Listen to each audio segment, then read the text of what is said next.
ना संघर्ष ना तकलीफ तो क्या खाक मजा है जीने में। बड़े बड़े तूफान थम जाते हैं जब आग लगी हो सीने में। हेलो नमस्कार जय हिंद दोस्तों, मैं हूं आपका एम के फौजी और आप देख रहे हो हमारा offline government job 2024 YouTube channel. आज के इस वीडियो हम बात करेंगे दोस्तों सपनों को ऊंचाइयां देने के लिए एक और न्यू वैकेंसी के बारे में। जी हां साहिबान, ये है एयर होस्टेस कैसे बने, इसके बारे में आज की वीडियो का पूरा टाइटल रहने वाला है। पूरी इन्फॉर्मेशन आपको हिंदी के अंतर्गत मिलने वाली है साहिबान। एयर होस्टेज क्या है, एयर होस्टेज की पढ़ाई कितनी होती है, एयर होस्टेज की कितनी सैलरी होती है, इसमें कौन कौन सी वैकेंसियाँ आती हैं और दोस्तों आपको किस सेक्टर के अंतर्गत कितना पैसा मिलता है। आज का हमारा टाइटल यही रहने वाला है। तो दोस्तों सपने सबके होते हैं लेकिन उनको पूरा करने के लिए सही से गाइडेंस नहीं मिल पाता, इसलिए हम दोस्तों ऊंचाइयों तक नहीं पहुंच पाते। तो दोस्तों अगर आपको पता होगा कि आगे फ्यूचर में हमें क्या करना है और क्या हमारा टारगेट रहेगा, तो पहले से अगर हमारी तैयारियां उसी हिसाब से रहेगी तो दोस्तों हम आगे के लिए बढ़ सकते हैं और आगे कोई भी जॉब या कोई भी दोस्तों प्राइवेट सेक्टर में हम जा सकते हैं। तो एयरफोर्स बनने वाले सेक्टर के अंतर्गत अच्छी खासी आपको दोस्तों फैसिलिटीज़ मिलती है।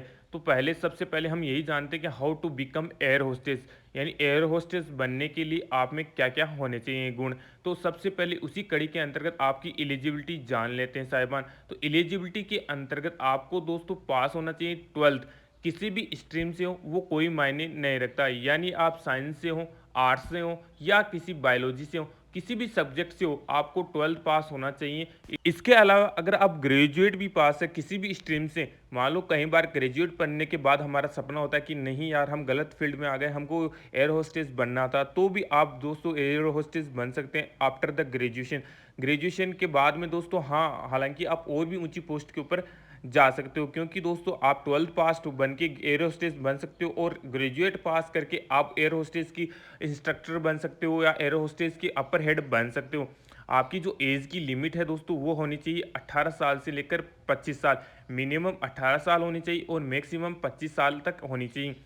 25 साल के बाद में एयर होस्टेस क्यों क्यों नहीं लिया जाता ये आपको भी पता होगा, क्योंकि इसमें थोड़ी सी पर्सनैलिटी भी देखी जाती है जो कि 25 साल के बाद में थोड़ा सा कम होने लगती हैं। तो दोस्तों आपकी जो पर्सनैलिटी है वो 18 साल से 25 साल की कैंडिडेट को ज़्यादा इसके अंतर्गत लिया जाता है। इसके अलावा दोस्तों आपकी हाइट की बात की जाए तो कम से कम आपकी हाइट 157 सेंटीमीटर होनी चाहिए। आपकी आंखें 6/6 होनी चाहिए।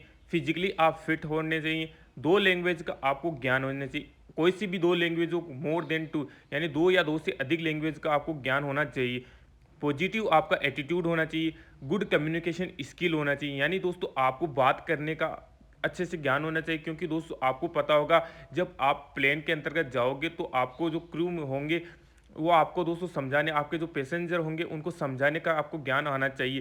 क्योंकि दोस्तों एक बार हो गया, दो बार हो गया, लेकिन बार बार अगर आप समझा नहीं पाओगे तो दोस्तों ये आपकी लाइफ जॉब नहीं रहेगी। इसलिए आपकी पॉजिटिव एटीट्यूड होना चाहिए, यानी सिचुएशन को हैंडल करना आपको आना चाहिए। फिजिकल फिट इसलिए बोल रहे हैं क्योंकि सबसे ज़्यादा इसके अंतर्गत मैंने पहले भी बोला कि इसमें थोड़ा सा पर्सनैलिटी मेंटेन देखते हैं। अगर आप पर्सनैलिटी मेंटेन कर रखे हो अपनी तो आपको दोस्तों देखते ही ले लिया जाएगा।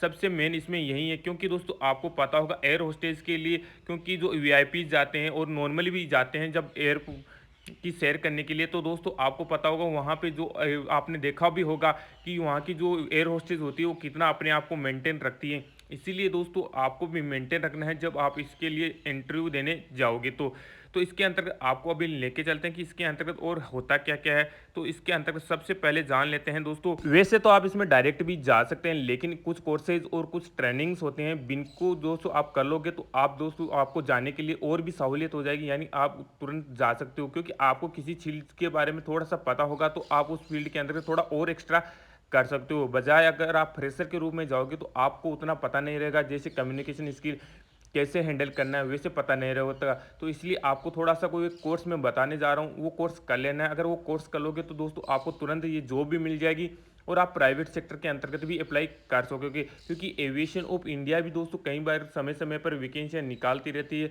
एयर होस्टेज की, या दोस्तों और भी वैकेंसियाँ जो एयरपोर्ट के ऊपर रहती हैं। अभी जान लेते हैं दोस्तों कौन इंस्टीट्यूट जो एयर होस्टेज के लिए रहते हैं वो कौन कौन से हैं। जो दोस्तों आपको मैं चुनिंदा कुछ इंस्टीट्यूट है जो गवर्नमेंट के हैं, जैसे Kingfisher training academy Mumbai, SIS Hyderabad के अंतर्गत, all India institute of aeronautics, pacific airbase New Delhi.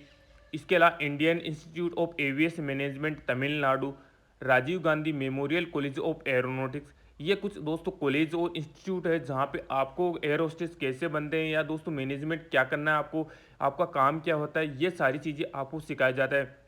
वैसे आपको पता होगा कि आपका काम क्या होता है, तो मैं बताना चाहूँगा कि आपका काम दोस्तों मैनेजमेंट का होता है।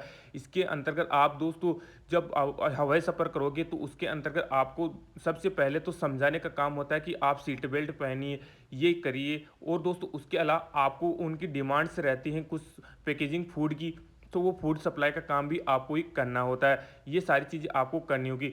अभी बात कर लेते हैं इसका एग्ज़ाम पैटर्न क्या रहता है। तो इसकी एग्ज़ाम पैटर्न के अंतर्गत सबसे पहले आपका रिटन एग्ज़ाम होगा, उसके बाद में दोस्तों आपका एप्टीट्यूड टेस्ट होता है, उसके बाद में आपका इंटरव्यू कंडक्ट करवाया जाता है। इन सब के अंतर्गत मेन होता है सबसे इम्पोर्टेंट आपका इंटरव्यू, क्योंकि इंटरव्यू में ही आपका जो पर्सनैलिटी है वो देखा जाता है और दोस्तों आपका कम्युनिकेशन स्किल यानी बातचीत करने का तरीका वो सबसे मेन होता है। क्योंकि बातचीत अगर आपकी ढंग से रही और पर्सनैलिटी आपकी गुड है तो रिटन एग्जाम में अगर आपका कम स्कोर है तो भी आप सिलेक्शन हो जाओगे।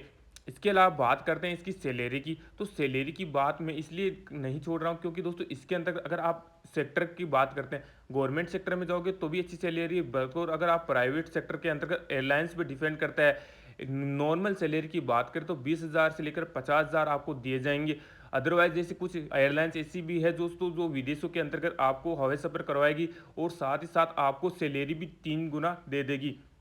कहीं ऐसी एविएशन भी है दोस्तों जिसमें 1.5 लाख तक सैलरी दी जाती है अपनी एयर होस्टेस को। तो वो आप पर डिपेंड करता है कि वो आप कौन से सेक्टर के अंतर्गत जाना चाहते हैं या कौन सी एयरलाइन के अंतर्गत जाना चाहते हैं। वो आप दोस्तों थोड़ा सा तुलना कर लीजिएगा और अच्छी एयरलाइंस के अंतर्गत चले जाइएगा। तो दोस्तों इसके अंतर्गत इसके अलावा आपको दोस्तों क्या क्या और बन सकते हो एयर होस्टेस बनने के अलावा। दो नॉर्मली आप एयर होस्टेस तो बन ही जाओगे, उसके बाद में दोस्तों आप कुछ समय अगर आप बिता दोगे वहाँ पे थोड़ा सा एक्सपीरियंस आपको हो जाएगा, तो उसके बाद में आप सीनियर एयर होस्टेस बन सकोगे। उसके अलावा क्या होता है सीनियर फ्लाइट अटेंडेंट, ये इंपॉर्टेंट है क्योंकि दोस्तों फ्लाइट में 3 या 4 एयर होस्टेस होती है, उनकी एक सीनियर होती है, वो ही सीनियर सबको समझाती है कि क्या आपको करना होता है क्या नहीं करना होता है। वो बन जाओगे तो फिर तो आपकी सैलरी के बल्ले बल्ले हो जाएंगे, क्योंकि दोस्तों इसके अंतर्गत आपकी सैलरी हमेशा बढ़ती ही रहती है। और दोस्तों आपको इसके अंतर्गत बता दिया कि how to become air hostess, air hostess आपको कैसे बनना है। तो आपको पहले इंस्टीट्यूट ज्वाइन कर लेना है, इंस्टीट्यूट ज्वाइन करके आप दोस्तों ईजिली बन पाओगे। अदरवाइज आप घर पे रह के तैयारी करके भी दोस्तों इस एयर होस्टेस बन पाओगे। बस थोड़ा सा आप फिजिकली और मेंटली थोड़ा फिट रहिए और अपनी जो पर्सनैलिटी उसको डेवलप करिए। साथ ही साथ कुछ टिप्स ऐसे हैं कि आपको दोस्तों एक लैंग्वेज का ज्ञान एक्स्ट्रा कर लेना है। वो लैंग्वेज आप ऑनलाइन भी सीख सकते हो, क्योंकि वहाँ पे अगर आप दोस्तों 2 लैंग्वेज का आपको ज्ञान रहेगा तो आपको जैसे विदेशों के अंतर्गत जाना हो तो वहाँ पे आप जा सकते हो और कमाई एक्स्ट्रा कर सकते हो। अगर आपको सिंपली लैंग्वेज जैसे इंग्लिश और हिंदी का ही ज्ञान रहेगा तो आप इंडिया के अंतर्गत ही सर्विस कर पाओगे। अगर आप फ्रेंच, जर्मन या उर्दू वगैरह कुछ एक्स्ट्रा लैंग्वेज सीख लोगे तो आपको इजीली जॉब्स मिल जाएगी। तो कैसा लगा वीडियो बताएगा जरूर। फिलहाल